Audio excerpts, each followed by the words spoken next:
Good evening, everyone. Okay, welcome to our February Board of Education meeting. And before we get started, I would like to ask everyone to please stand for the pledge. I pledge allegiance to the flag of the United States of America and to the republic for which stands one nation, under God, indivisible, with liberty and justice for all. Thank you. Please take a seat.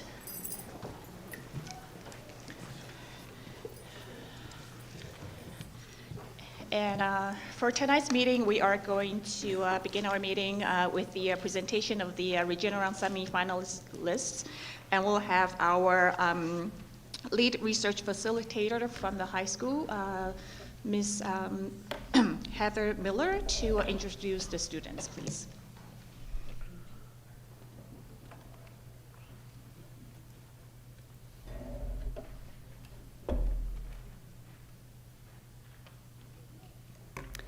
Hi, good evening, everyone.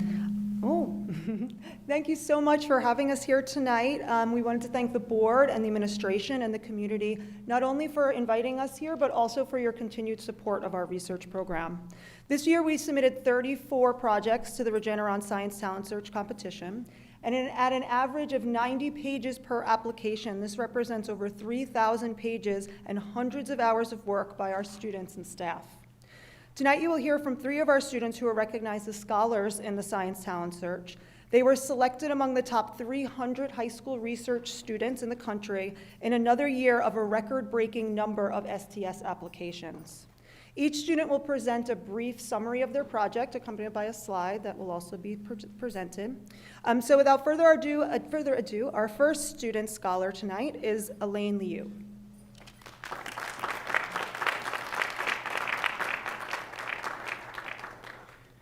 Hello everyone, my name is Elaine Liu, and my research focused on the effects of apology strategies on the spread and intensity of cancel culture incidents. I'm sorry. Such a phrase has been uttered since the earliest forms of human interaction, and in the digital age, one of its most common and pervasive forms is on social media. With the rise of cancel culture, which is the public condemnation of an individual for objectionable actions, there not only comes increased online apologies, but distinct strategies that can mitigate or amplify the negative consequences of cancel culture, such as job losses or reputational damages. And so, although pre-existing literature identifies specific apology strategies, such as Benoit and Lazaire's effective apology strategies, as seen on this chart, there's limited research looking into the effects of choosing one specific apology strategy, such as denial, over another, like corrective action. And therefore, my research sought to focus on whether a specific apology strategy impacts the spread or intensity of a cancel culture incident. And I ultimately hypothesized that strategy would impact both spread and intensity.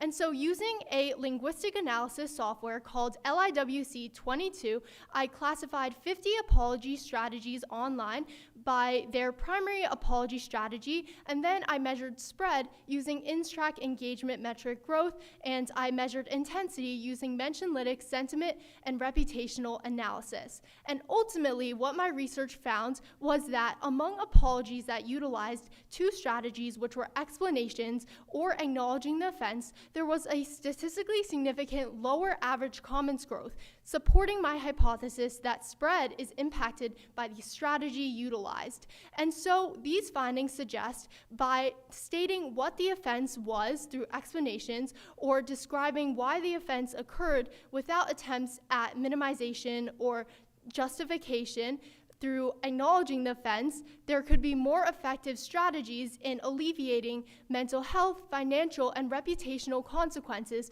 of taking accountability in the modern and future day. And therefore, my research provides valuable insight for anybody who may one day find themselves saying, "I'm sorry," under the spotlight. Thank you. Have a nice day.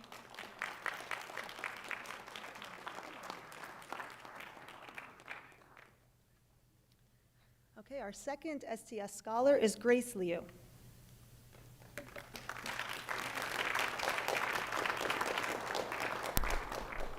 Good evening, everyone, and thank you so much for coming. My name is Grace Liu.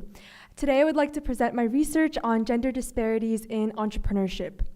We lose $23 million in global GDP every minute due to gender disparities in entrepreneurship.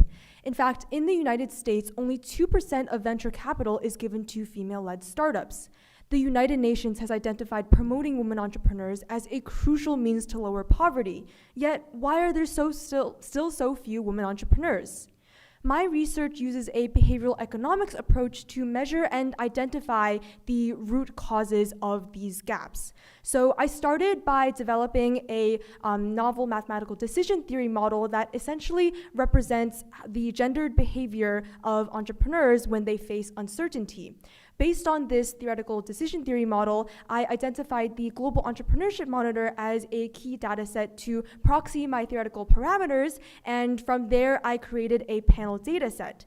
Based on this panel data set, I used Stata, which is a statistical analysis software, to run some econometrics and regressions. My results were that aversion towards uncertainty severely hinders women from becoming entrepreneurs, but confidence from personally knowing an entrepreneur can extremely benefit women and encourage them to become successful entrepreneurs, which is really, really interesting. And overall, my results support my original theoretical model, and they really serve to highlight the importance of policies to reduce systemic uncertainty for women entrepreneurs to overall cultivate a female-friendly economic entrepreneurship ecosystem. So my research fills the gap by identifying and measuring these gender gaps and providing these science-based recommendations for future policies. Thank you so much.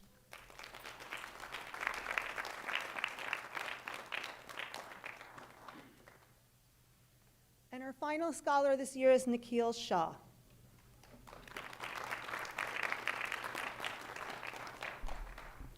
Good evening, Dr. Rogers, Dr. Curry, Ms. Chang, and the Board of Education. Thank you for inviting us to share our research today. So my project examined the impact of the federal sentencing guidelines on racial disparities in federal sentencing. And I focused on a core social and economic issue, which is racial disparities in sentencing. Well, what are racial disparities? I'd like to share a quick example. In 2008, two similar defendants stood before the same judge in a Florida courtroom. They were identical in nearly every sentencing factor. They committed the same crime, they had the same criminal history, they were the same age, yet they differed in that they had different races. One of them, a white defendant, received 2 years in federal prison, while the other, a black defendant, received 26 years. Now, that might sound like a coincidence or a fluke, but it's really not, because there are thousands of other cases like this that reflect the deep-rooted racial inequalities that have plagued the U.S. justice system for decades. So in the late 20th century, Congress sought to address these disparities, and they created the Federal Sentencing Guidelines, which is the U.S. government's main set of policies that judges are supposed to use while sentencing. The guidelines were intended to mitigate racial disparities. However, up until conducting my research, it hasn't been clear whether or not the guidelines are at all effective at reducing disparities. So I decided to conduct this project, essentially evaluating the effectiveness of the guidelines. And I did this using the United States Sentencing Commission's Interactive Data Analyzer. I collected around 26,000 federal drug trafficking cases and compared how judges applied the guidelines with the resulting disparity between black and white defendants. And what I found was rather striking, because in each year that I examined, 2015 through 2024, there was no meaningful relationship between these variables. Even when judges applied the guidelines at consistently high rates, racial disparities persisted, indicating that the guidelines aren't effective at mitigating disparity. So my research points to a critical policy gap, as the government's main policy for mitigating disparities does nothing of the sort. And I hope that my data will help policymakers figure out how they might be able to reform the guidelines or look beyond the federal sentencing guidelines and create new models of federal sentencing, as many scholars actually criticize the guidelines and identify many flaws with them. So hopefully, I hope my data and my project in whole will help create a more just and equitable sentencing system for all Americans. Thank you.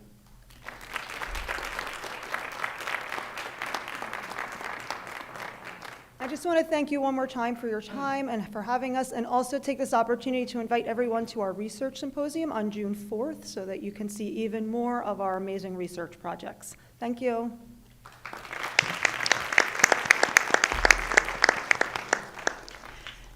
Thank you again for their presentation, and congratulations to the 3 outstanding students, their families, and the high school research program. It's been just amazing seeing these kids flourish, and we wish them the best of luck in the future.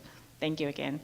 Okay, and we are going to continue with our meeting. Okay. Oh, yeah, sure.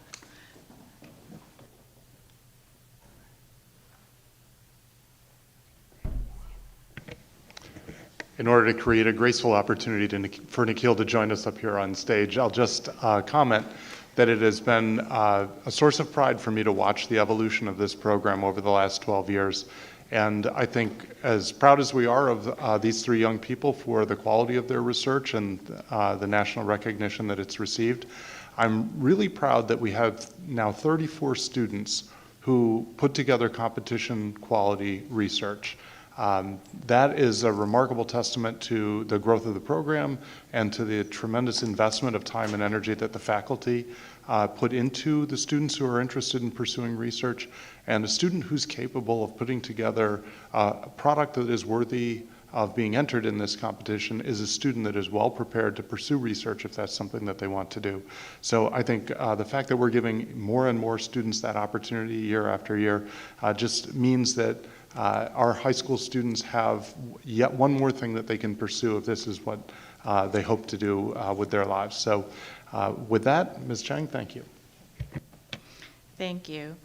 Okay, we are beginning our budget season, and today is going to be our first of many budget information presentation. So we are going to have Dr. Rufo, our Assistant Superintendent for Business Services, and who will be presenting this year's budget.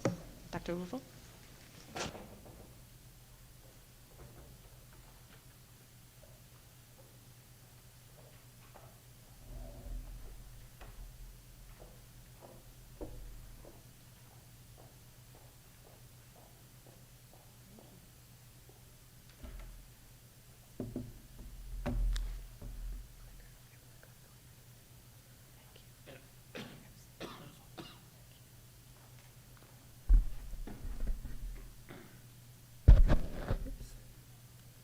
Good evening and welcome to our first budget presentation for the 26-27 school year. Tonight's presentation will be followed by 3 more presentations. The budget will be adopted in April, and we'll have the budget vote on May 19th. So tonight we're going to spend a little bit of time talking about the budget climate, touch on state aid. The executive state aid runs have come out. I'll show you a preliminary estimate of our tax cap, and we'll go through the capital codes and the administrative codes. So 26-27, similar to the last couple of years, will have its challenges. Some of the factors that are delivering some pressure on the budget for 26-27 include health insurance premiums this year. And we've been talking about health insurance for a couple of years because we've had some significant increases. So this year for 2026, health insurance premiums increased almost 9%, 8 and change for individuals and families, and actually higher for some Medicare rates. So that's going to be a significant increase for us. And we're still working through those numbers, but we'll come back to that next month when we go through. But that increase could be as high as $5 million, up in the high 4s. We have inflationary increases. We've been talking about inflation for several years, and we have some of our contracts that are tied to inflation. We bid out for many of our products, many of our paper and books, and we've been seeing escalations in those prices. And you can look and see on both of those charts. On the bottom chart, I got from the Comptroller's website, and that's been tracking CPI and inflationary increases over the last 5 years. And so while schools have been held over the last 5 years to the 2%, for our initial growth factor, you can see that the cumulative effect in the last 5 years of actual inflations is more than double that, over 22%. And so that's eroding our ability to purchase the same products without those significant increases. And that chart to the right just shows how the red on the chart on the upper right corner is the tax levy. And so the tax cap is there, and then you have CPI, which is the blue line, getting further and further away. And that distance sort of represents the inflationary difference that we're seeing and struggling under.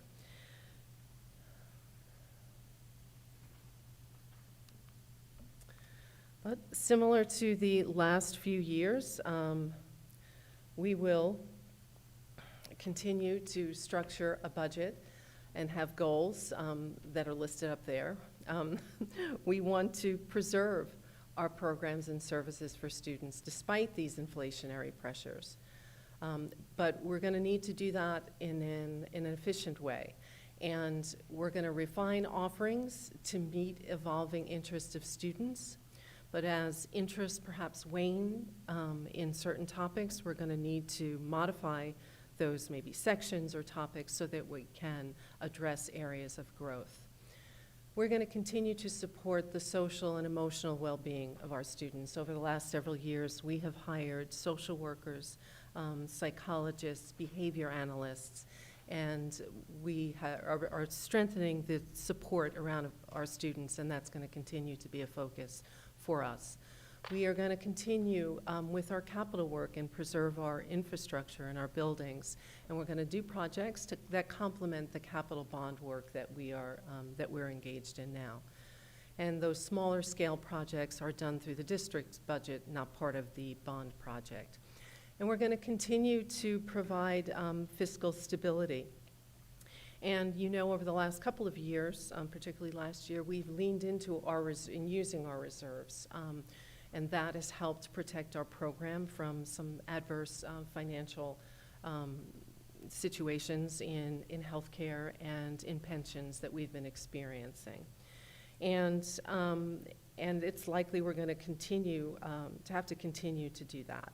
And fiscal stability is not only important in preserving our program and keeping the district strong, it's important to the external players too. The Office of State Comptroller does an annual now fiscal stress test that we've done well under.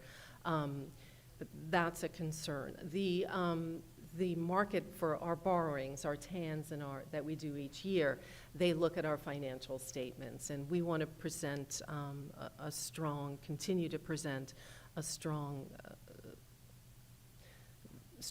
fiscal health so that we get the best rates when we go out to borrow. We're going to be borrowing for our $140 million bonds, and we want to maintain the fiscal health that we have.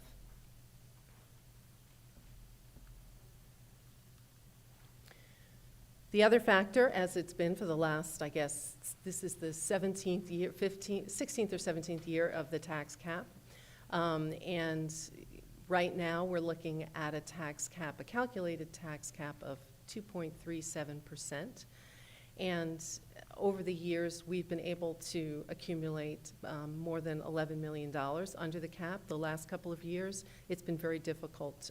You can see on that chart when we didn't have the inflation factors, there was a big distance between our actual tax levy and the cap, and that's been more difficult to manage in these later years. So this is right off of the Comptroller's website. I'm required to submit the tax cap on March 1st. The actual tax cap is final after the board adopts the budget in April, but we're required to submit March 1st, and then the Comptroller often releases those numbers, even though they're preliminary.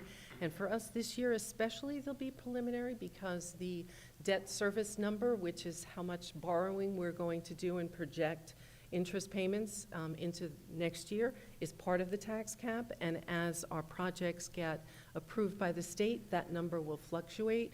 So that 2.37 is where we are today. As projects get approved, that may go up. Some good news on the state aid front. So our state aid went up about 10%, approximately $3.6 million, so that's very good news.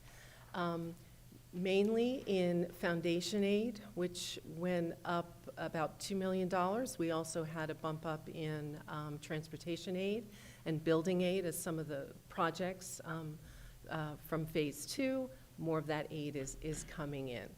So while that's very good news, state aid accounts for approximately 13% of the district's budget. So I'm very, very happy to have it.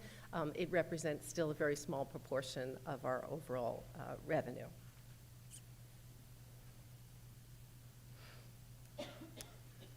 Other good news on the state front is UPK funding has also increased in terms of, there's no cap on the number of students for 26-27. This is in the executive budget.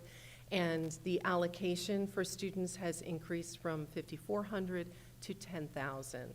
And the executive budget proposes that by 2008-9, that all 4-year-olds are enrolled.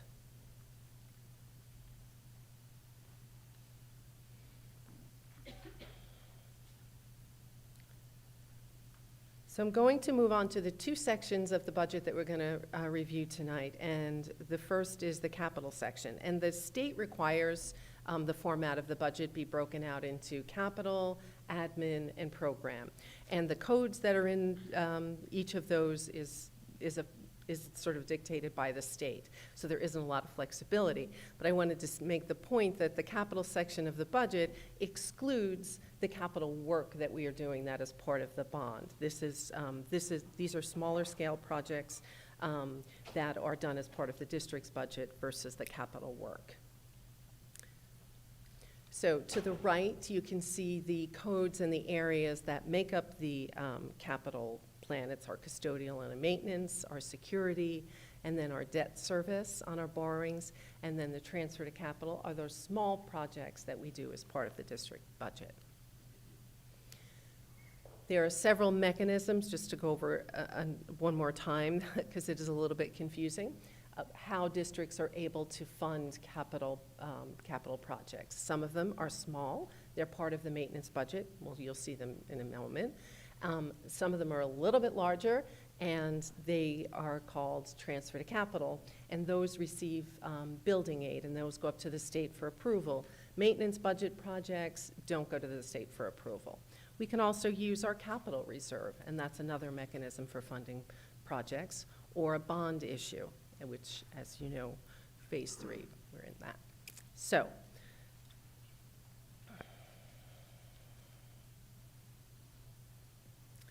just before I talk about the capital codes, just a refresher on the format. We show the 26-27 proposed budget, and we're still early in the process, so these numbers are all still draft.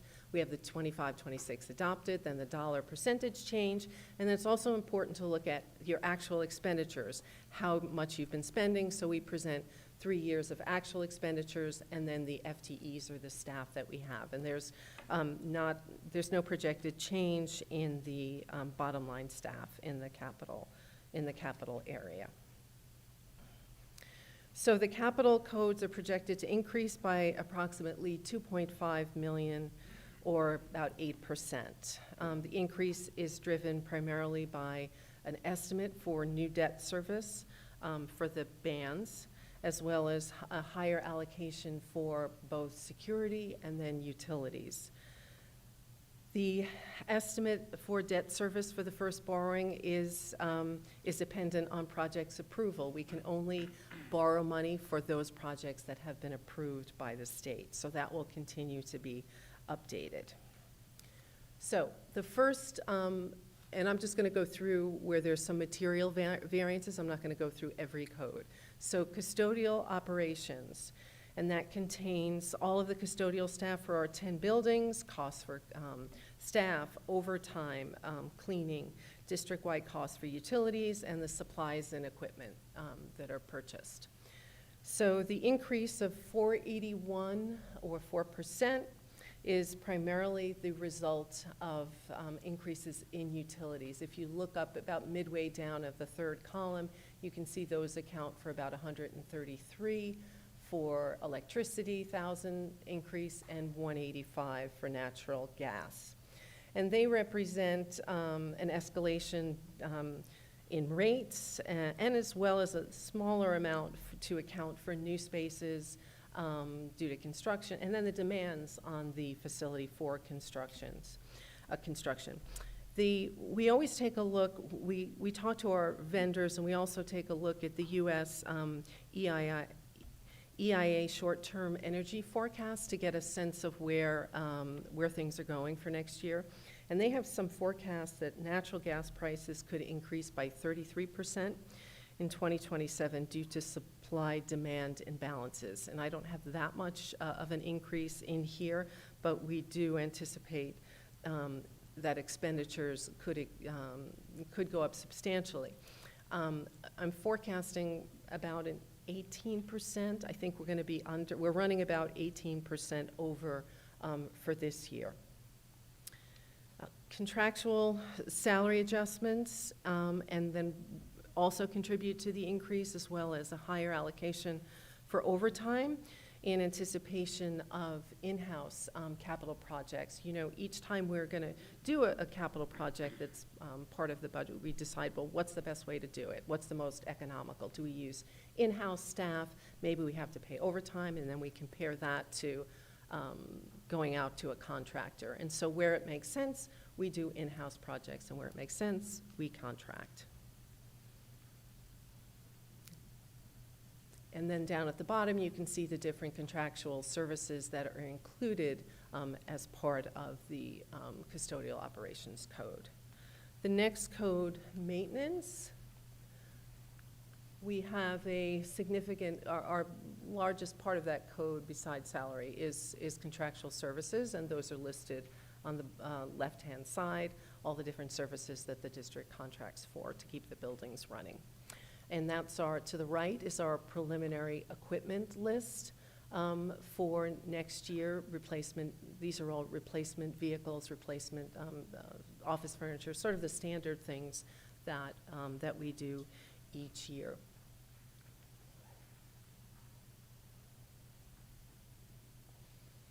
Oh, you'll also see there's a decrease in non-instructional part-time, and that's not really, in salaries, that's not really a reduction of staff.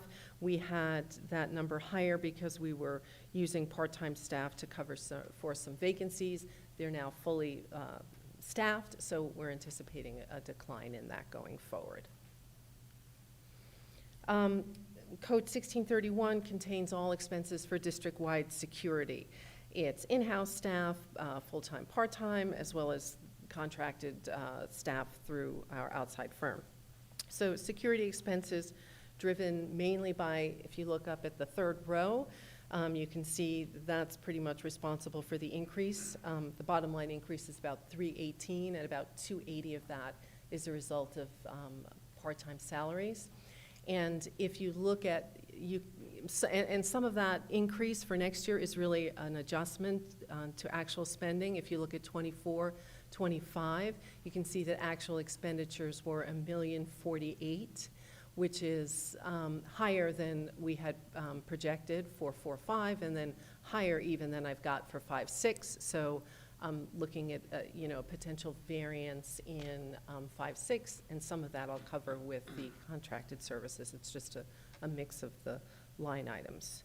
So and you can see that over time we have been expanding the security presence in school buildings. We've been adding to security, and this reflects a continuation of that trend.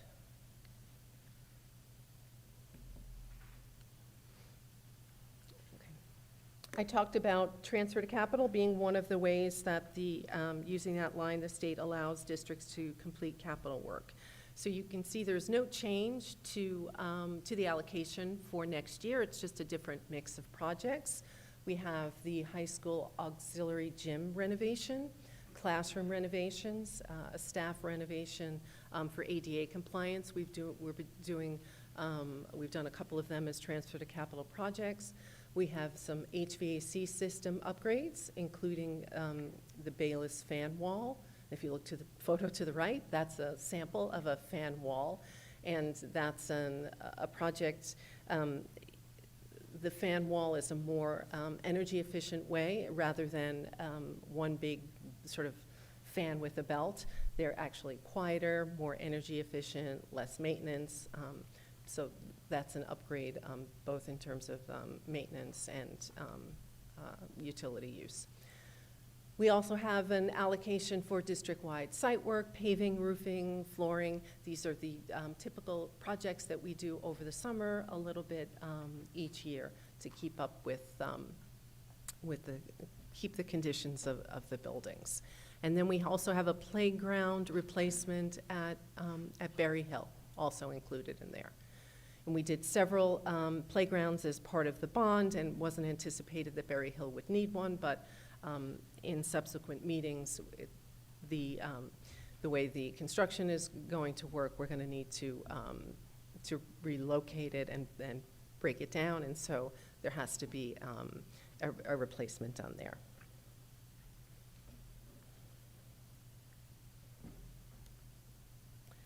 Tax anticipation notes and debt service. So tax anticipation notes are used by the district. They're short-term notes as a way of meeting cash flow needs. And we work on the amount of that we borrow with our fiscal advisors and bond counsel. And that number up there just reflects a change that is needed both in the amount and also reflecting that we get shifts in the premium that people who purchase our TANs will pay. So the premiums, kind of think of it as points. So the premium gets recorded as a revenue and the expense gets recorded here. Down at the bottom, you can see there's an increase in debt service, and I have an allocation of $2 million for debt service for the interest payment on the ban that I anticipate that we will need. That number will change as we talk with both our construction manager, our fiscal advisor, and as projects become due. So you don't see a $2 million change, you see a 1.6 because there was a roll-off of about $400,000 from an old bond that rolled off.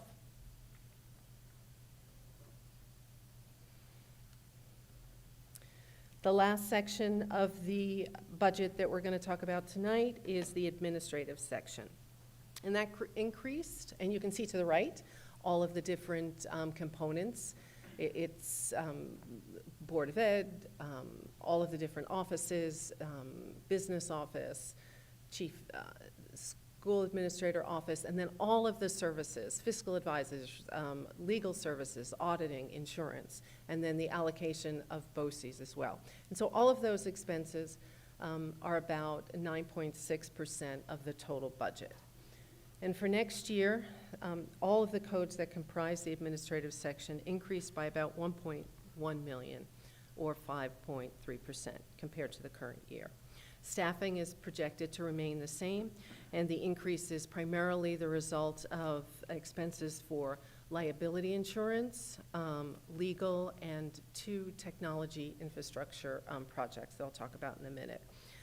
Contractual salary adjustments also contribute to the increase, as well as some inflationary adjustments and things like public information and central printing and mailing, where you have your copying machines, and the paper increases. So those are pretty much due to those types of costs.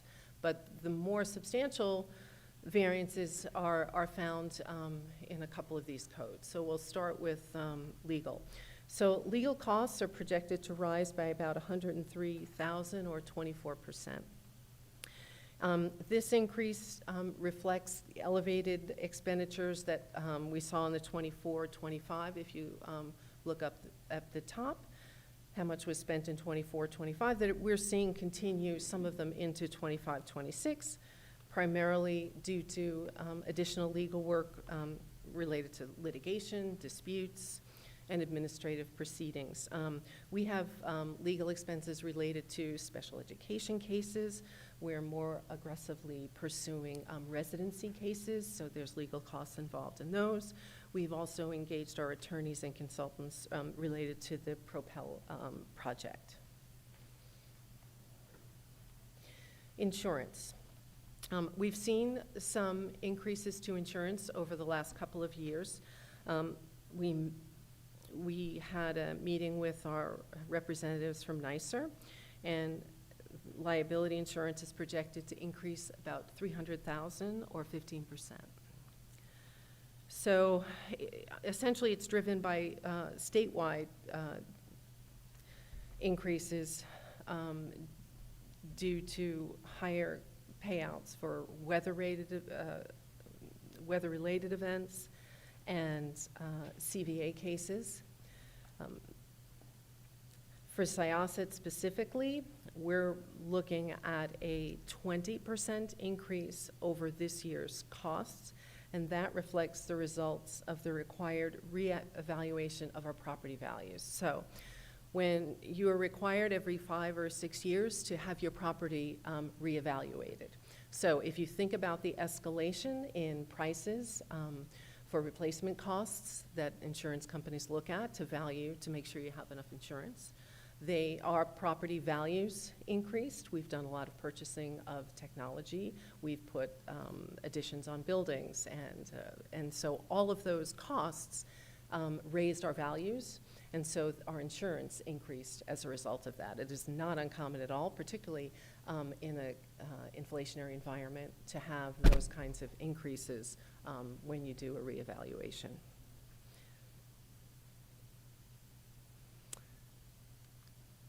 Central data processing, you can see that there's about a $380,000 increase. Central data processing is where we have technology in 2 different codes in the budget.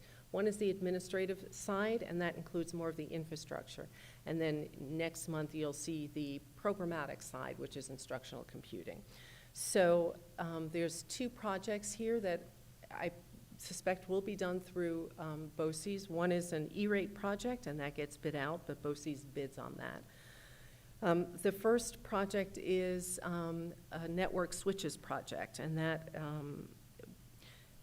will be about, and these are first year. We're anticipating these will be multi-year. You know, when we do BOCES projects, we tend to break them out over several years, from 3 to 5 years, to lessen the budget impact. And we also, for the switches project, this is an E-rate project, so we'll get E-rate funding in the next year. You'll see that on the revenue side, and then we'll get BOCES aid. The phone system is a move to a more cost-efficient team-based phone system. Because we already use Teams, there's not the licensing cost, it'll just be the phone cost, and that we will receive BOCES aid on. So those are really the 2 reasons for the increase in that code. This is the curriculum development and supervision codes. These codes include expenditures for all the coordinators of curriculum, as well as the school-level principals, assistant principals.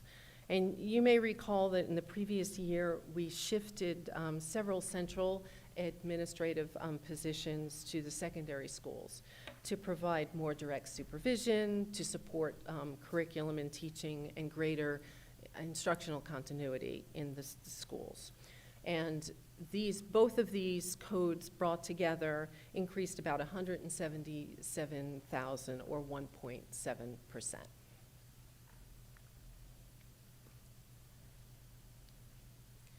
So those are sort of the highlights or the significant variances in those 2 sections of the budget.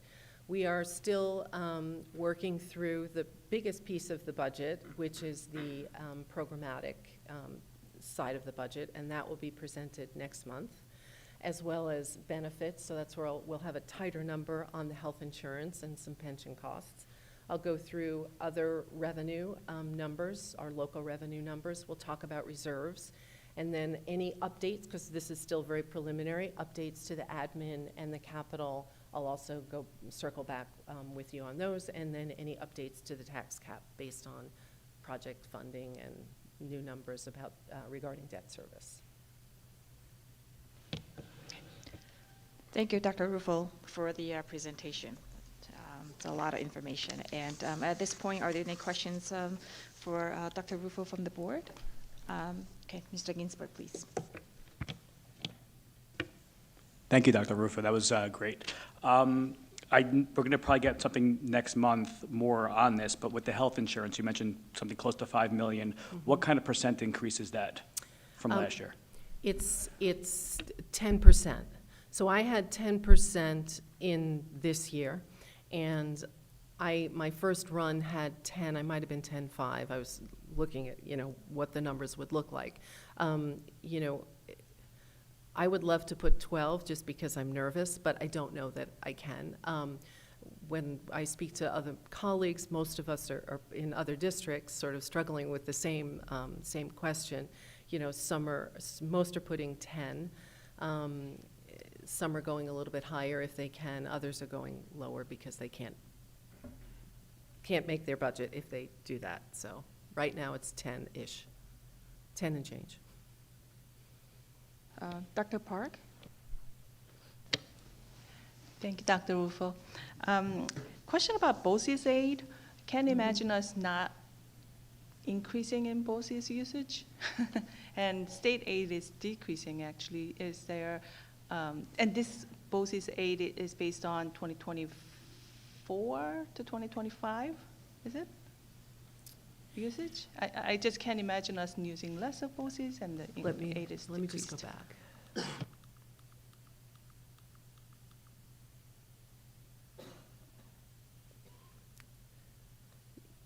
We did, at the end of the 24-25 school year, when we were looking at the 25-26 budget and trying to close that gap, we wound up doing a couple of projects at the end of last year that pushed up some of our BOCES aid for this year. Because, as you said, the way that BOCES works, you get the aid in the subsequent year. So BOCES for 26-27 looks at what our budget is for 25-26 for this year. But they're not, what we're doing now with our director of IT is we're going through looking at what we want for next year and what we may possibly be able to purchase this year. And BOCES doesn't really know what those projects may be as we finalize the budget. So is it possible that BOCES aid number goes up because we decide to do some more projects? Yes, that is possible. Okay. Mr. Greco. Thank you, Dr. Rufo. The tax caps, you submit the 237 or some, whatever we're at 3.1. We then, if we have projects getting approved, up till when? Is this through the 511 hearing? The number becomes final the day after you adopt the budget and I submit the property tax report card. So we I could can have make approval. changes, yes. I'm sorry, so we could have approvals right up and through that day? Yes, Okay. yes.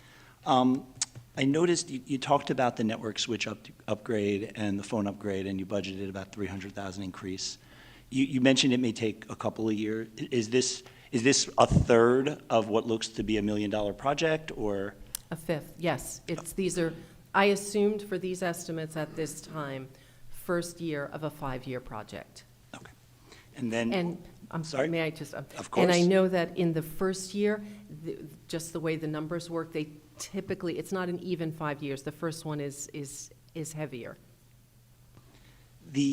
So there'll obviously be some, or should be some bans going forward, and I'm wondering, I didn't see the fiscal advisors and bond counsel getting sort of a large increase in cost. Is that because they're just a flat retention?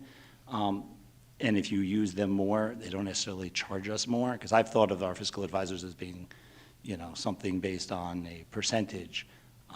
And I'm just wondering why I didn't see the increase in here. I thought that we were,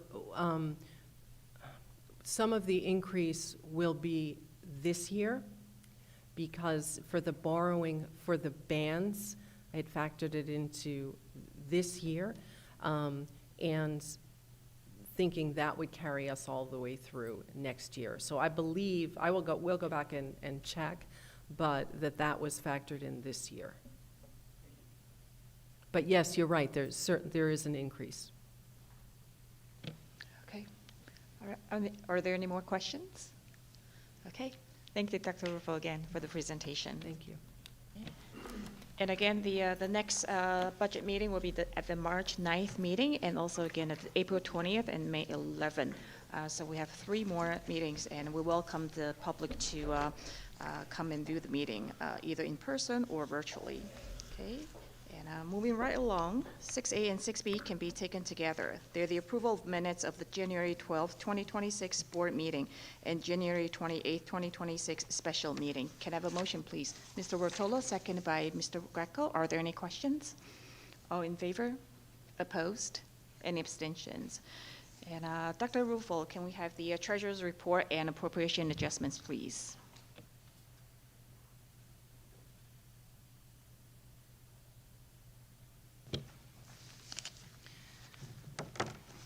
As shown in the treasurer's report, the cash on hand for the month end December 2025 was $127,451,302.24. It shows that all bank balances for all cash accounts were reconciled to the book balances and were collateralized in accordance with the district's banking agreements and investment policies. Okay. Thank you, Dr. Rufo. 7A and 7B can be taken together. They're the approval of the treasurer's report and appropriation adjustments. Can I have a motion, please? Ms. Koshia, seconded by Ms. Falco. Are there any questions for Dr. Rufo? All in favor? Opposed? Any abstentions? And Mr. Greco will provide an update on the January 21st Citizens Finance Committee meeting. Sure. So we met on Wednesday, January 21st. Dr. Rogers and Dr. Rufo gave us an update on capital projects, status of bids, just general progress. We also spoke, I mean, it's a little bit superfluous because we had a sort of a budget preview, and we obviously had the budget meeting today, so it's not much to share there than what we already heard tonight.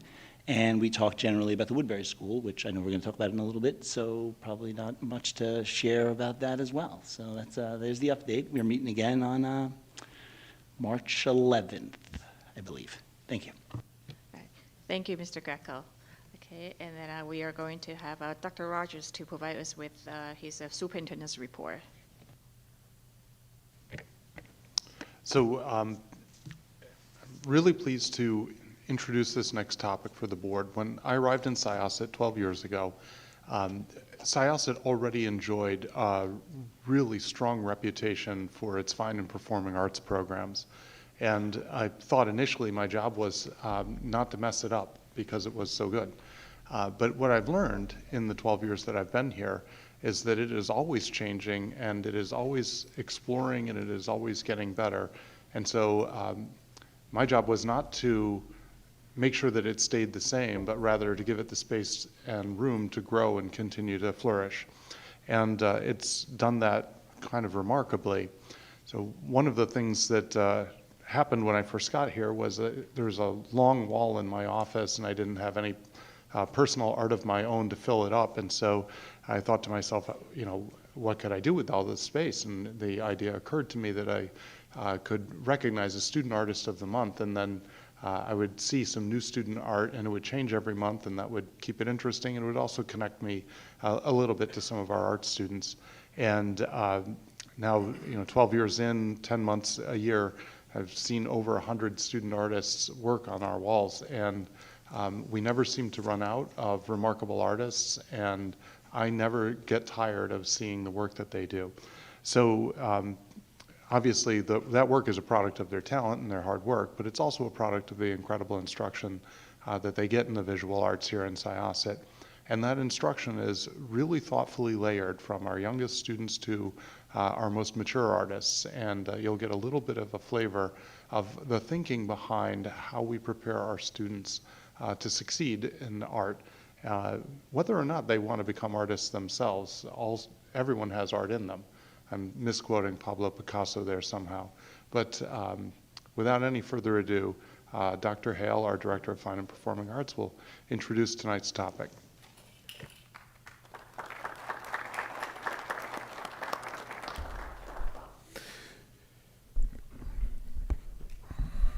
Good evening, Ms. Chang, Dr. Rogers, and the Board of Education. Thank you for this opportunity to present to you, alongside 4 of our incredible visual art educators in Syosset, about the important work being done in the Syosset Art Studios.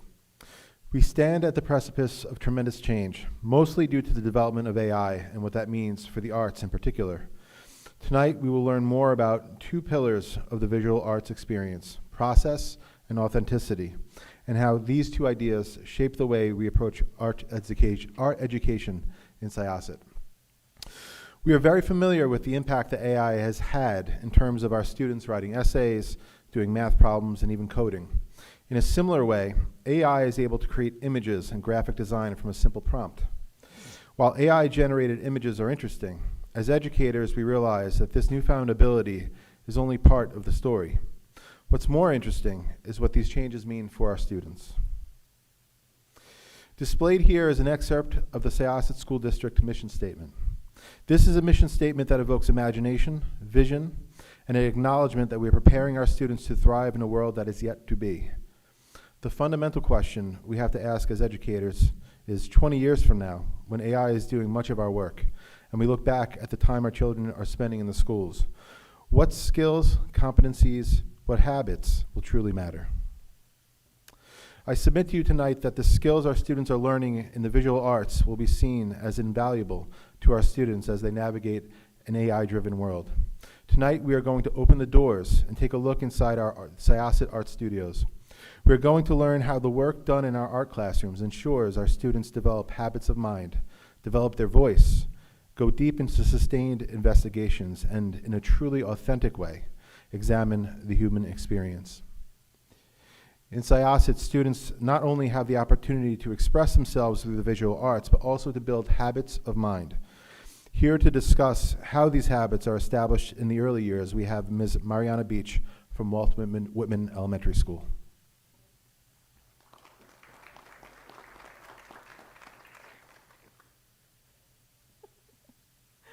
Hi, thank you. All right, the studio habits of mind are the building blocks of our elementary art education. At the primary level, we are establishing a foundation in the arts.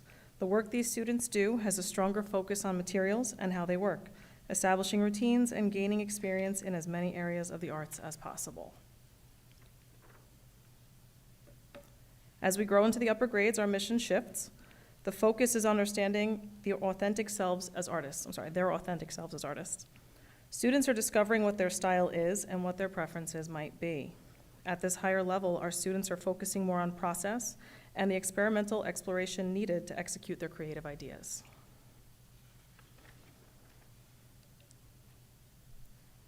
Each of the 6 habits of mind helps students focus on process. While creating, they are also working through problem solving and critical thinking.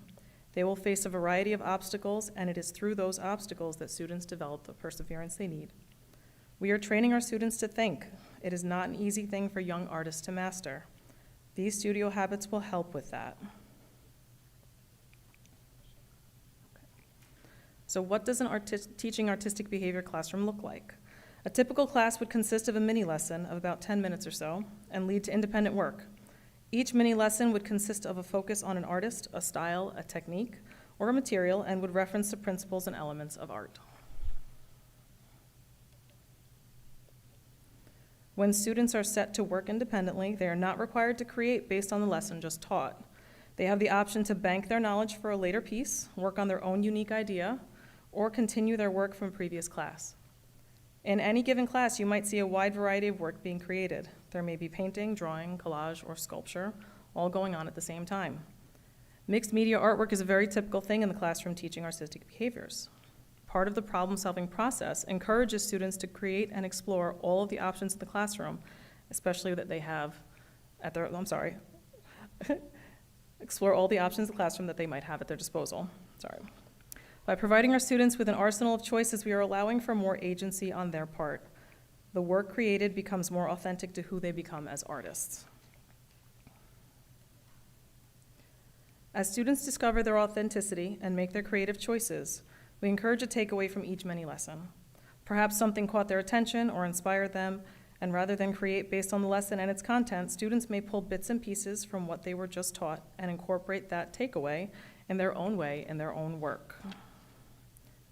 In preparing our students for their future art experiences in middle school and high school, we have also what we call Skill Builder Days. These days, students partake in structured lessons that focus on specific skills that they should and need to know for their artistic futures. All right, thank you.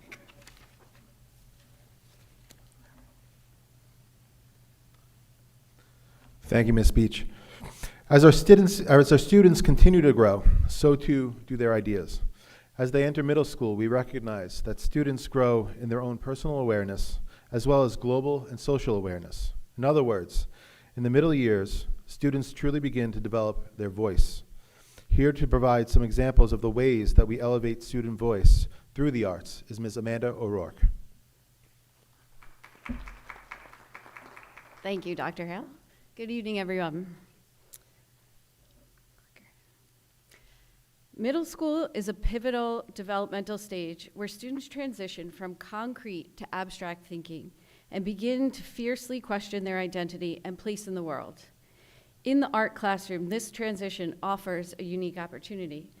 By anchoring the curriculum in the aforementioned habits of mind, educators can move students beyond the simple craft and into a space where art becomes a tool for advocacy, empathy, and community building. Students have agency over their artistic creations and in turn discover how their artistic process gives them voice. The culmination of growth is when the artwork leaves the classroom. Students realize their voice has power when it interacts with the real world. Each year, I do a project called My Cause, My Cleats, drawing upon inspiration from the NFL's annual campaign to raise awareness for different charities. The artistic process. Unlike standard assignments where the subject is dictated, this project utilized student-directed subject matter. Students had full agency to select a cause that resonated personally, leading to a higher engagement and emotional investment in the artwork. They implemented the elements and principles by utilizing specific color psychologies associated with their causes. The human connection. The My Cause prompt acted as a lens, revealing the diverse backgrounds of the student body. The project spanned heritage and nationality, health and wellness, faith and religion, the arts, athletics, and civic interests. Students experienced empathy through art by learning about their peers' passions, family histories, and hidden struggles. The art became a vehicle for a cross-cultural dialogue. Advocacy, outreach, and real-world impact. Students learned professional communication through the structural mechanics of a formal business letter, expressing their voice to a community member. This activity is a bridge to the real world. This step removed the academic vacuum. The work wasn't created just for a grade. It was created for an audience. It validated both the charity's mission and the student's voice simultaneously. Receiving a physical letter, email, or social media acknowledgement from an organization validates the student's work. It transforms them from students into advocates. When a student holds a letter from a charity they admire, they realize their voice has power. It stops being a project and starts becoming a contribution to the community. Thank you.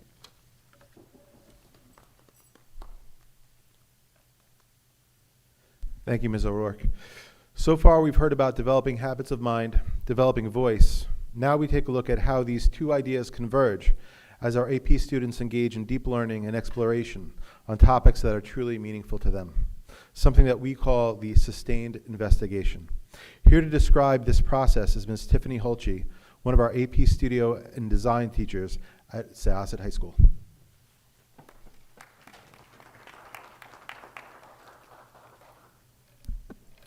Thank you, Dr. Hale. So over the course of the last few years, our AP Studio Art curriculum has undergone a serious change. We've moved from a more product-based portfolio where the College Board was really looking for polished, complete 24-piece portfolios of student body work. Now, the College Board is transitioning to really wanting to understand the student's creative process. So their portfolio now consists of process pieces meant to complement completed artistic endeavors. All students complete a sustained investigation, which is a 15-piece art portfolio that accompany with an accompanying paragraph that explains an individualized exploration of a student's idea. And like I said before, in addition to polished pieces, there is that little insight into students' creative thinking, into their brains to see why they're making the creative decisions that they are. We're really looking for active reflection through analyzing their creative processes to move past just using materials they're successful with and really making intentional choices about how material and exploration and experimentation can elevate their ideas. This is best illustrated through an example up here from a student named Molly.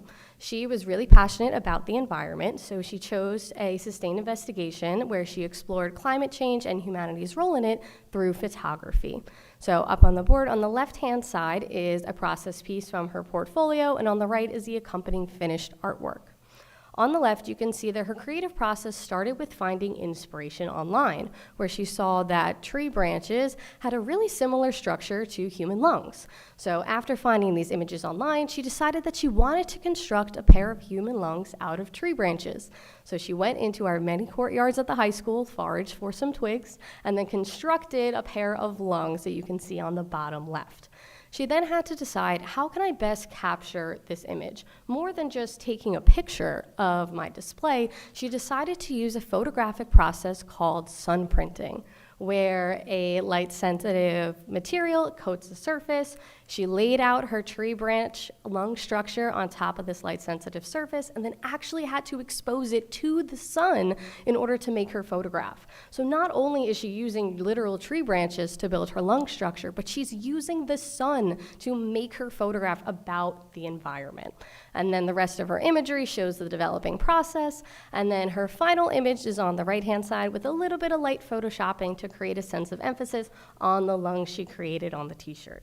So overall, this analysis of student creative process, having them go back, reflect, and articulate why they're making these creative choices helps to make their work more insightful and more impactful.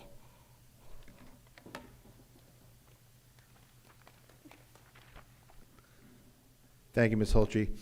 Finally, one of the true masterpieces in our Syosset High School curriculum. Here, our students learn that a work of art is not only a snapshot in time, but a result of deep connections that span both geography and history. Here to discuss some of the ways that AP Art History ensures that our students are not just prepared to enter the world when they graduate, but have the potential to live a fully examined life is Mr. Damon Tomolino. Thank you, Dr. Hale, and good evening, all. Tonight we're going to discuss the AP Art History class and some of the important skills that our students can gain from this course. AP Art History is a survey of art through the ages and covers everything from Paleolithic cave paintings to our very own Chrysler Building in Midtown Manhattan. When introducing this class to new students, I mentioned that it is somewhat of a crash course in anthropology. Who were we, where are we, and where are we going as a species? All the skills developed since elementary school are applied and enhanced through the art of observation and analyzing, which very often leads to decoding the art and architecture that we look at. In this course, students will be able to identify and compare two images shown to them. There are two ways to identify a work of art: period differences and regional differences. In a period comparison, students will describe the similarities and differences between pieces that were created in a different time period. The one commonality is that the subjects are all eating at a dinner table. Although there are two dinners taking place, the Last Supper is stacked with ecclesiastic content and is loaded with rules of placement, composition, and linear perspective. The Van Gogh painting, The Potato Eaters, deals with the poor family, rationing food to avoid hunger. As for a regional comparison, students can compare pieces that occurred in different regions in a parallel universe of two cultures that didn't cross paths. The piece on the right is the Mochica vessel. utilitarian in purpose, fired earthenware, perhaps a status symbol, youthful, strong, and noble. The piece on the left is a Roman patrician, a marble sculpture, where his older appearance and the fact that he is a landowner provides his status and eligibility to be a member of the Senate. As an architectural example, the students will be able to identify both of these buildings. Here we see the Hagia Sophia on the right in Constantinople, modern-day Istanbul, the largest dome basilica in its time. This is the Byzantines' answer to the Roman Pantheon, as seen on the left. The students will understand the architectonic innovations that helped the Byzantine people achieve a larger dome. What were the building blocks that were explored to create a more illumined, structurally sound building? Since architecture requires math, physics, and art as well to solve a problem, this can be looked at as cross-cutting, the merger of math, physics, and art history. The students will observe the pendative and squinch diagram and understand that the dome resting on an octagon technique is a more effective way to redistribute the weight of a massive structure of a dome. In addition, the students will notice the difference of light illumination in both facilities. On the left, we have the Pantheon interior, dimly lit with one oculus. On the right, the Hagia Sophia interior, well illumined, lights throughout the whole bottom octagonal first floor. Picasso once said, "Painting is not made for decorating apartments. It's a mere communication between the artist and the viewer." This course gives students a chance to have their own conversation with the artwork.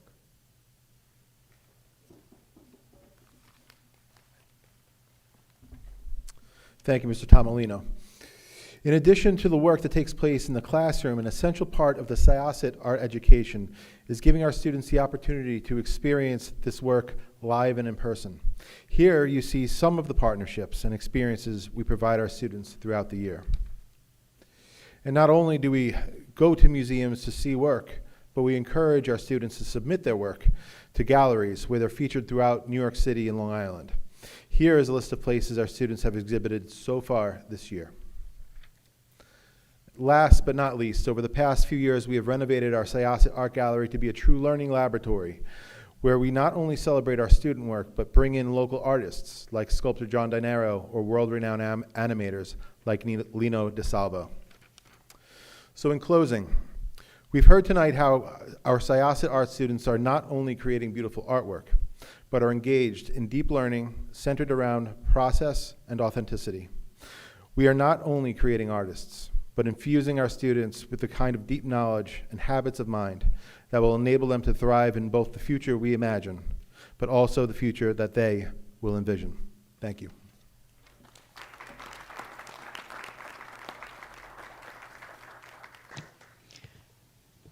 Thank you, Dr. Hale, and all the art instructors in the district for the presentation. Personally, I am very impressed with the in-depth curriculum we have in Syosset and also the creativity that the district brings to the students. And I would say that our students are very, very fortunate to be able to take these classes and with the resources available in the district. So thank you again. Okay, and now do we have any questions for the presenters? Okay, Mr. Greco, please.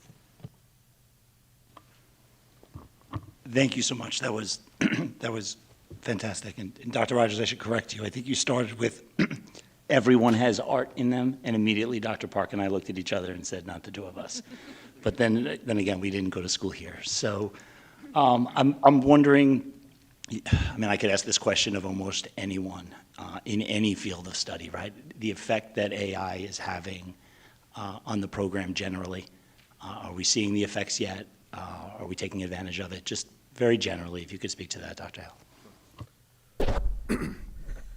So the challenge that AI presents is similar to what we see in other humanities classes, like in English and social studies, where you know, there is an option where people can use the technology to produce a work.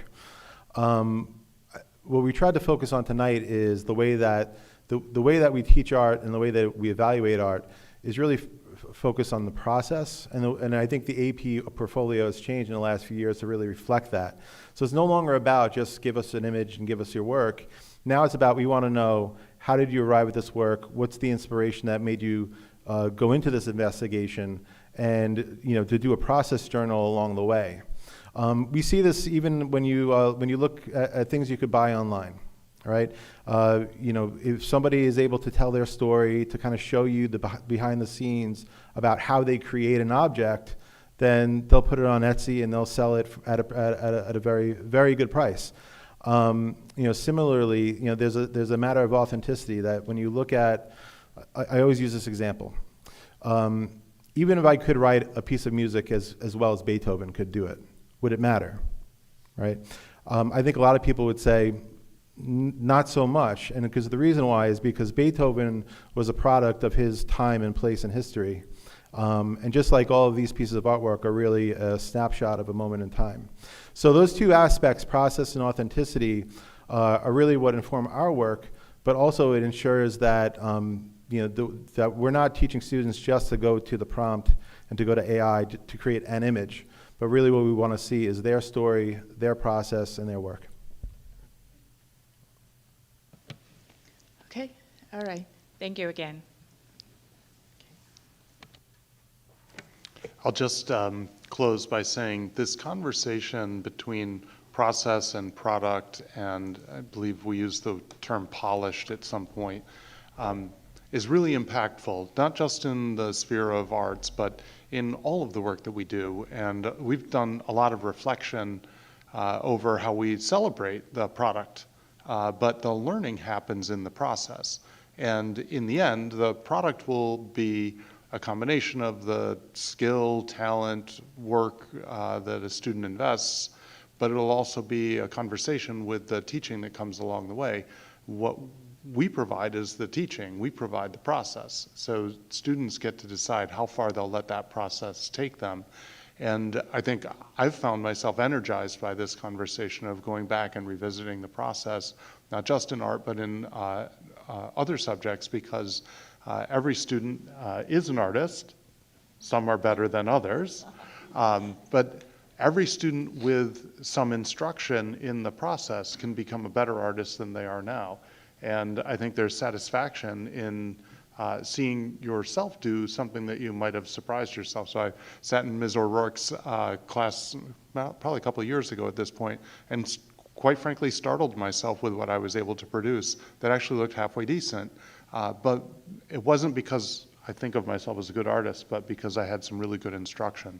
So this conversation about valuing process over product, I think, is going to permeate a lot of what we do as a district over the course of the next several years. It ties in nicely with the conversation you board have been having around algorithmic work and heuristic work. And I think those two things kind of tie together and hang well. And my reflection as a leader of an organization is to try and make sure that I get the balance right between celebrating the Student Artist of the Month, who has a very polished product, and celebrating the student who got a lot out of the process, even if their product isn't all that polished, and valuing both equally. So this has been, for me, a very exciting way to engage in thinking about a broader question for us. So I just want to thank our tremendous arts educators and also provide you with a graceful exit if you wish not to stay for the rest of the meeting. Thank you all.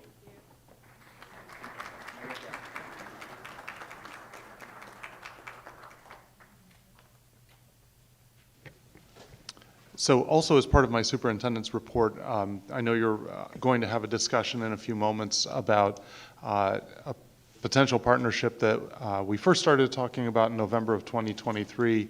At that time, we were really focused on the work that the district schools needed, and so we put the potential partnership on the back burner for a while, but we're revisiting it now. We've been in some conversations with the Syosset Public Library about possibly entering into collaboration with them to repurpose the Woodbury School as a satellite library for their main library, which is on South Oyster Bay Road, right by 495. So I shared this with you at the last board meeting. There was interest on the part of both the Public Library Board and on the part of this board, so we've explored with our architects and engineers what the next logical step would be.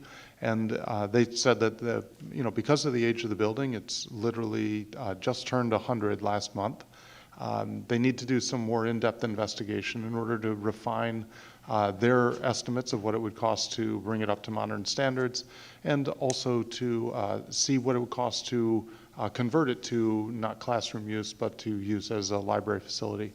So they speculated that the cost would be certainly no more than $50,000. They think it might be less, but the next thing to do would be what's called a feasibility study, and that feasibility study would allow them to devote the time and resources that are necessary to do a deep dive into the building and then come back with some pretty firm numbers. We have very broad estimates from them right now, but those estimates aren't really supported by doing the kind of in-depth work that would take a lot more time and money to do. So if I'm prepared to answer some fairly superficial questions about the building and what some of our preliminary estimates look like, but just wanted to set the table for your discussion in terms of whether you want to move forward with the next step in this process.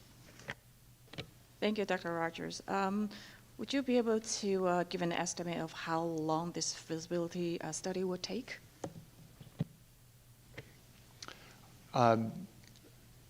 I don't have an exact number off the top of my head, but I was getting the impression from our conversation with the architects that this would be a matter of months, not a matter of 6 months, say, so a month or two. Thank you. And do you have any questions for Dr. Rogers before we move on to discussing this topic? Okay, Mr. Abramson? No? I just want to confirm $50,000, and it says, the library would agree to share 1/2, but do you have any indication they would not share it? I do not. I did speak with the library director, and they're enthusiastic about this project and recognize that a partnership to move forward would require both partners to participate. So I certainly don't want to speak on their behalf, but nothing in that conversation made me think that they wouldn't want to be good partners with us. Mr. Ginsberg. So with the feasibility study, does that include, because this is something that I'm worried about and some other people are worried about in the area, would it like parking situations and traffic, is that like something that goes into that, or is that something totally separate? Because that's definitely a concern for a lot of people. I don't think that that's included in the feasibility study. At this point, it would be a preliminary analysis of what the building is capable of doing. There are traffic engineers who work for H2M, and so if we wanted to further explore what the traffic would be, then there would be a subsequent study that would need to be done. Okay. Mr. Greco. Dr. Rogers, it may actually be worth if you could give us a little bit more of the meat of what would be in the feasibility study, so we are all sort of on the same page. Sure. So in a feasibility study, the first step is what's called a discovery phase. And this is where we'd meet with the architects and talk about the kinds of ways that the building might be programmed, what sorts of spaces it would need. I'm certainly not expert at libraries, but I'm imagining that libraries have spaces where people collaborate, where students might meet with tutors after school, where obviously libraries have collections of books, stacks. What proportion of the building would be used for meeting space, for community room, for example, for students to collaborate with one another on homework? What portion of the building would be used for collections and stacks and periodicals and things like that? So to make decisions about how to allocate the space within the building, they'd first need to know, what are the proportions of things that you'd want to do with it. The second is identifying a program scope. So what are the kinds of things that one could envision being done there? So There is one large open space in that building. We sort of shorthandedly call it the gym, but it's about half the size of a regulation volleyball court. But that's a size space that occurs to me could be used as a community room or a meeting space. Might be a place where there could be an exercise class or some sort of a poetry reading. So again, kind of refining what that program scope would look like. Then you get into more of the nuts and bolts of architecture. They would do schematic design, which would probably result in a handful of layout options for the partners to look at and discuss and maybe choose between. Then once you've refined which layout you think is most appropriate for how the building would be used, then they'll do the really hard work of going through a code review to see what needs to be brought up to code, where there are places where the building's design or style creates a code limitation that can't be overcome with some sort of rehabilitation, or anything can be overcome. Just the question is how much the cost is. So I think what happens is they will make recommendations about the things that just aren't cost effective to try and overcome and what limitations that might present. And then lastly, they'll give us an opinion of probable cost. So we do have from our construction managers a very high level sort of estimate of what it would cost. We know that the building's heating system is no longer functional. We know it doesn't have an air conditioning system. We know that the plumbing would all have to be replaced. The electrical is also well out of date and would have to be replaced completely. So we have estimates for what those building systems would cost, but then there's just renovation. There's been water infiltration in the building. So the extent to which the building would have to have new materials versus fixing the materials that are there, you'd just have to go into a lot more detail.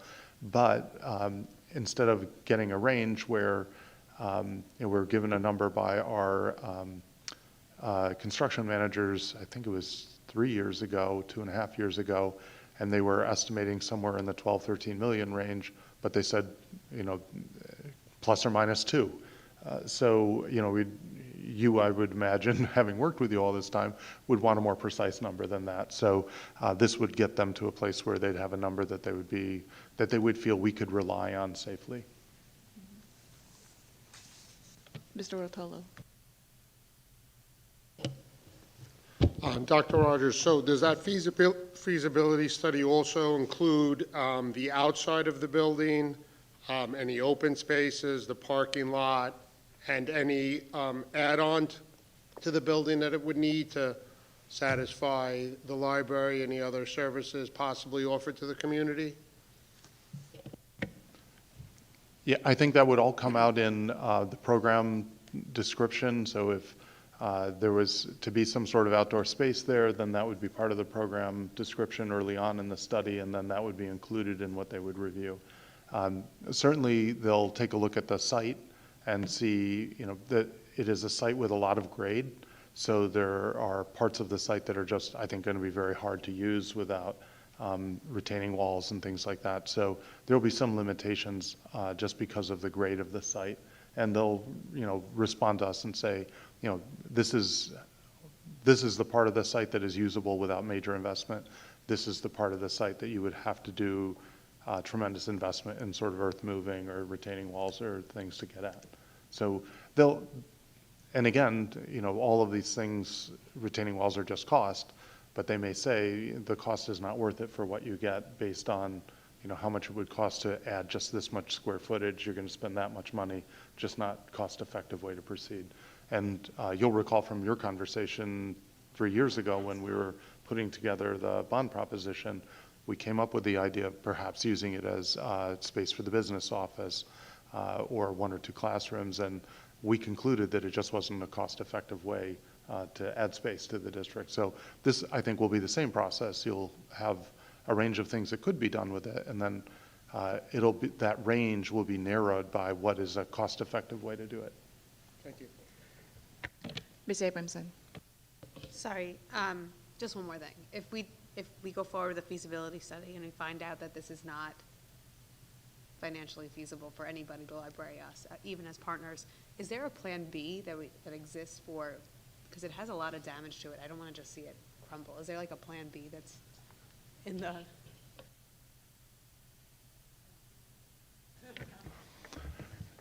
I would love to tell you I have a great plan B, but that wouldn't be truthful.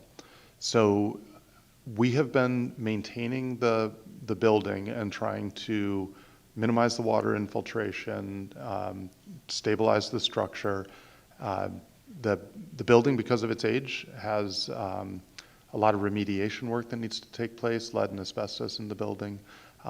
It does need all new systems, and so it's very hard to condition the space. In other words, to avoid wild swings of temperature, and it's those wild swings of temperature that are difficult for the masonry to kind of hold up through. So we did ask the construction managers what their estimate would be to return the building to just green space, in other words, demolish the building. And because you'd have to remediate the demolished pile, you're still going to spend fairly substantial amount of money. They were estimating somewhere between $1 and $2 million just to restore it to green space. So we can continue to try to maintain the building, but I don't think I could say that without putting a fairly substantial investment in it, that we can prevent it from deteriorating further. We can slow its rate of deterioration, but until we condition the space and repoint the mortar on the bricks and replace the roof, because the roof at this point is not really salvageable in its existing form. It's a slate roof, which on the one hand, it's made of stone. But on the other hand, once the stone crumbles, there's just no going back. So there are fairly substantial areas of the roof that have crumbled now and just cannot be replaced in its existing form as slate. So we're trying to keep it watertight, but the slate roof does not lend itself to temporary repairs in a way that an asphalt roof or a tar roof would allow us. So all to say, I don't really have a great plan B for you. If this ends up being not the avenue that you want to pursue and you direct me to find you a plan B, we'll work with them and try to identify some ideas for what could be done instead. All right. Thank you, Dr. Rogers. Okay. And so we have no legislative items, and then we're going to do the discussion items. And the first item on the agenda is the feasibility study of the Woodbury School. So we've had Dr. Rogers already gave us a brief overview what this entails, and then the board also had asked a lot of questions. At this point, in order to move forward with this project, the first step would be to conduct such study. And I don't know if the board has any other concerns that you want to bring up at this point. No? Did you want to ask anything? Okay, Mr. Greco. Okay. All right. So if the board doesn't have any questions on this feasibility study, I would like to provide a resolution to authorize for Woodbury School feasibility study. Can I have a motion, please? Ms. Koshia, seconded by Mr. Ginsberg. Are there any questions? All in favor? Opposed? Any abstention? All right, thank you so much. And so Dr. Rogers, please let the Syosset Library know that the board is interested in conducting such study, and we look forward to getting the results too. Thank you. And the, about this? Okay, please, Mr. Greco. I didn't want to jump in line when I was trying to ask a question, but it's not really a question anyway. So the resolution talks about a maximum of $50,000 to be shared. I'm assuming these guys do a lot of work for us. We will do our best to keep the costs down and not give them a contract that says this is a flat fee of $50,000, right? The idea is that this is no more than 50 that we're agreeing to today. Yes, and the reason for doing this in a way that is different from how we've done our other construction projects is because of the nature of the partnership between two entities as opposed to a single school district. So as you all know, when we were in the pre-bond approval phase with them, they did a lot of work to design high-level sketches, et cetera, of the projects that we were going to propose so that the public would have some sense of what the cost was going to be and what the public could expect we were going to build on their behalf. Then the architects recover the cost that they've invested up front when they actually design the project, should the project pass. So it works differently for libraries, and so because this is a partnership with a library, they have to structure it in a way that makes sense for how they work with libraries. So we're slightly different entities under the law, and we would go through a different approval process, still at the state education department, but again, it works a little bit differently for a library. So this is paralleling the library process, but in our conversations with them, they were under the impression that it would be substantially less than $50,000, but they also were nervous because they don't know what happens when they start opening up the walls and look inside. And what they didn't want was to give us an aggressive quote and then turn around and come back and say, you know, we guessed too low, and then you have to do another vote again. So everyone understands that we're going to try to do this as economically as possible. And if something occurs in the first couple of weeks of the investigation that makes it obvious there's no point in pursuing it further, we'll stop work at that point and come back and report to you before spending more money on something that, you know, may have some real issues before we pursued it. Okay, thank you. And we will have the next, so this closes the discussion item for the first, for the feasibility study. And the next item on the discussion will be to have Mr. Ginsberg to provide us with an update on the Nassau BOCES budget review. All right, thank you, Ms. Chang. So I had the opportunity to attend 2 separate Nassau BOCES budget meetings, and it was my first experience with the process, and I found it both informative and valuable. It was helpful to see not only the financial details, but also the scope of services that BOCES offers and the role it plays for supporting its component districts across Nassau County. So the total Nassau BOCES budget for 26-27 is approximately $605 million. Now, it's important to note that the BOCES operates on a flexible model for its overall budget. So basically what that means is if the component districts want more services, the budget will increase. If they want less services, the budget will decrease. So that $605 million could change dramatically, depending on if people use it or not. There were over 20 different budgets that make up this overall amount.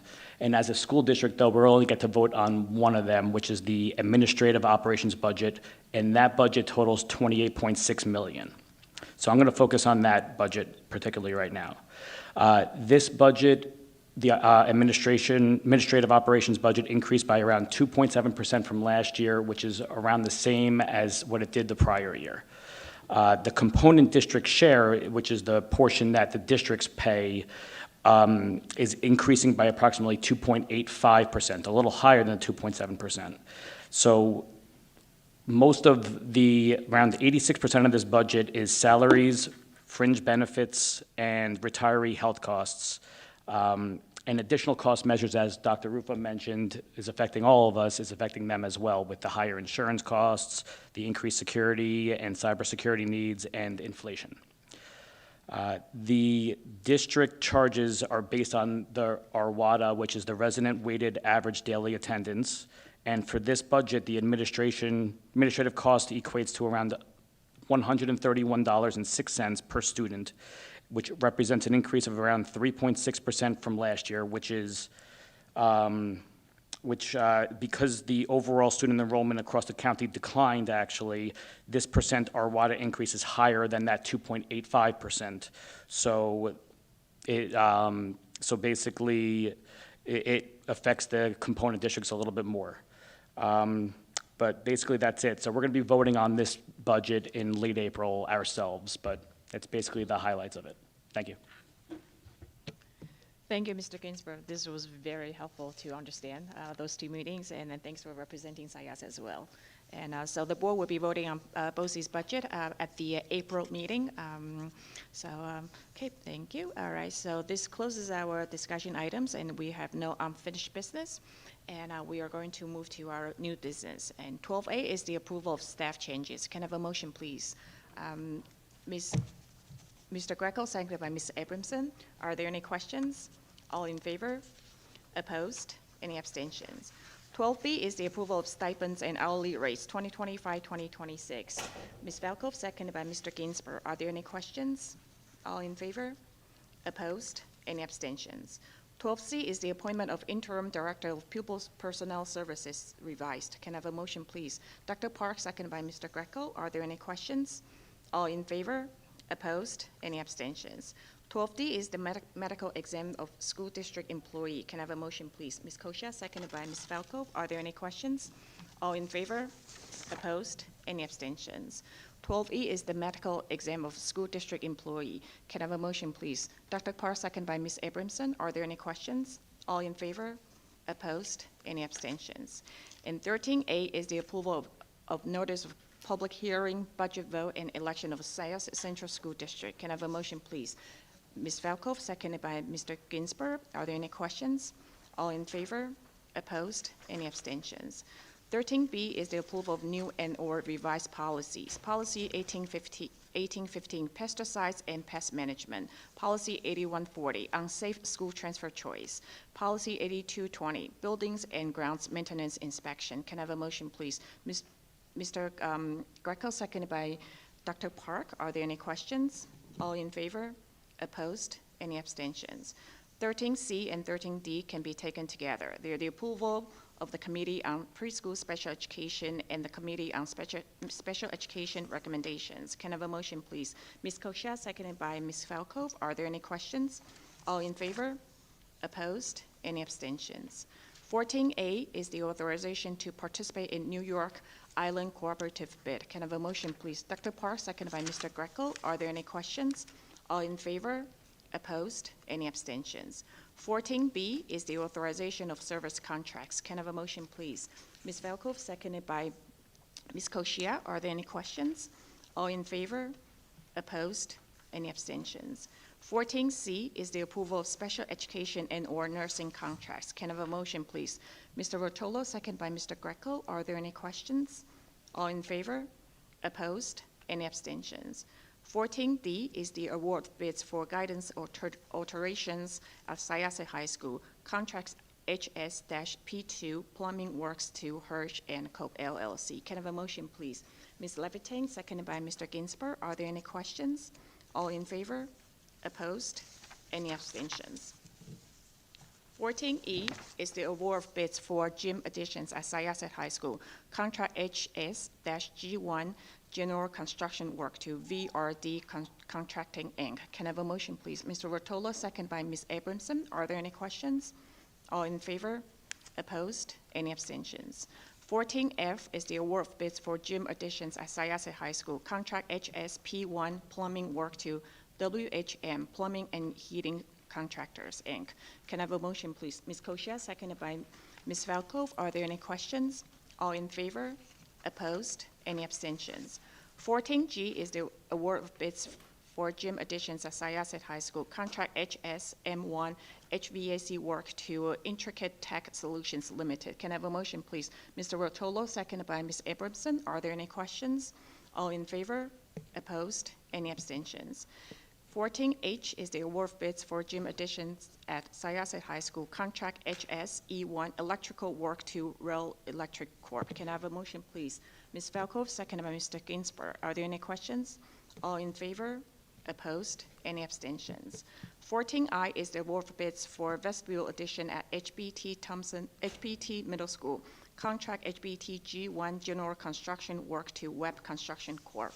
Can I have a motion, please? Mr. Rotolo, seconded by Ms. Abramson. Are there any questions? All in favor? Opposed? Any abstentions? 14J is the award of bids for vestibule addition at HB Thompson Middle School. Contract HBT-M1-HVAC work to Eastern Industrial Services of New York, Inc. Can I have a motion, please? Ms. Koshia, seconded by Mr. Ginsburg. Are there any questions? All in favor? Opposed? Any abstentions? 14K is the award of bids for vestibule addition at HB Thompson Middle School. Contract HBT E1 electrical work to Rail Electric Corp. Can I have a motion, please? Mr. Rotolo, seconded by Ms. Abramson. Are there any questions? All in favor? Opposed? Any abstentions? 14L is the authorization to participate in Rockland County bid for purchase of electrical supplies. Can I have a motion, please? Ms. Koshia, seconded by Ms. Velko. Are there any questions? All in favor?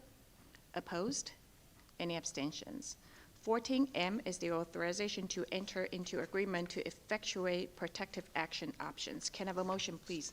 Mr. Rotolo, seconded by Dr. Park. Are there any questions? All in favor? Opposed? Any abstentions? 14N is the authorization for piggybacking City of New Rochelle FAB tax. Can I have a motion, please? Ms. Koshia, seconded by Mr. Ginsburg. Are there any questions? All in favor? Opposed? Any abstentions? 14O is the approval of student club charters 2025-2026. Can I have a motion, please? Dr. Parr, seconded by Mr. Greco. Are there any questions? All in favor? Opposed? Any abstentions? 14P is the acceptance of donation, board games. Can I have a motion, please? Ms. Velkova, seconded by Ms. Koshia. Are there any questions? All in favor? Opposed? Any abstentions? 14Q is the disposal of broken, surplus, and/or obsolete equipment, supplies, and books. Can I have a motion, please? Mr. Rotolo, seconded by Ms. Abramson. Are there any questions? All in favor? Opposed? Any abstentions? And we have no audience to the public, so this is going to conclude our February Board of Education meeting. Can I have a motion to adjourn the meeting? Ms. Koshia, seconded by Ms. Levitin. Thank you so much. And then we will have our next board meeting on March 9th. And have a safe and wonderful break next week, and we'll see you back in March. Thank you.